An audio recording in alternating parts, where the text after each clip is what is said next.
আসসালামু আলাইকুম। কেমন আছেন সবাই? আজকে আমি নতুন একটি রেসিপি ট্রাই করেছি, ভাবলাম আপনাদের সাথে শেয়ার করি। তো আজকে রান্না করছি দেশি মুরগি দিয়ে লাউ। তো রান্নাটা যেভাবে করছি প্রসেসটা আপনাদের সাথে শেয়ার করব এখন। প্রথমে পেঁয়াজ লাগবে হচ্ছে দেশি মুরগি, আলু আর লাউ, আর হচ্ছে আদা বাটা, রসুন বাটা, জিরা বাটা। তো প্রথমে পেঁয়াজ আমি একটি পাত্রে নিয়ে ভেজে নিচ্ছি। তো ভেজে নেওয়ার পর রসুন বাটা, তারপর আদা বাটা, তারপর জিরা বাটা ভালো করে নিয়ে একটু পানি দিয়ে কষিয়ে নিতে হবে। তো কিছুক্ষণ কষিয়ে নেওয়ার পর আমি এর মধ্যে মরিচের গুঁড়া, হলুদের গুঁড়া, ধনিয়া গুঁড়া আর হচ্ছে জিরা গুঁড়া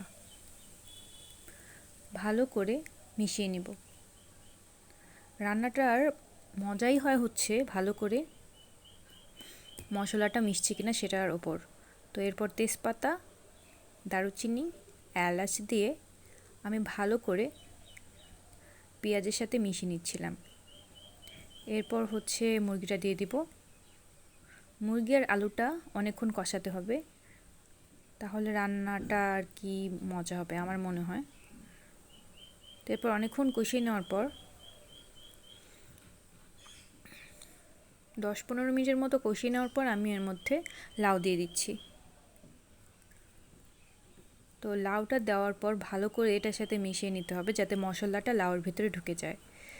তো এরপর আমি পরিমাণ মতো এখানে পানি নিব, আপনাদের পরিমাণ মতো আপনারা এখানে পানি নিতে পারেন। এরপর আমি ঢেকে দিচ্ছি কিছুক্ষণের জন্য। 10-15 মিনিট পর আমি ঢাকনাটা সরাবো আর এরপরই আপনারা আপনাদের পানি যতটুকু রাখবেন, ঝোল ততটুকু অনুযায়ী রাখবেন। এই তো আমার রান্না হয়ে গেল। তো আপনাদের যদি আমার রান্নাটা ভালো লেগে থাকে অবশ্যই আমার চ্যানেলটি সাবস্ক্রাইব করবেন, লাইক দিবেন, পাশে থাকবেন। ধন্যবাদ সবাইকে। আসসালামু আলাইকুম।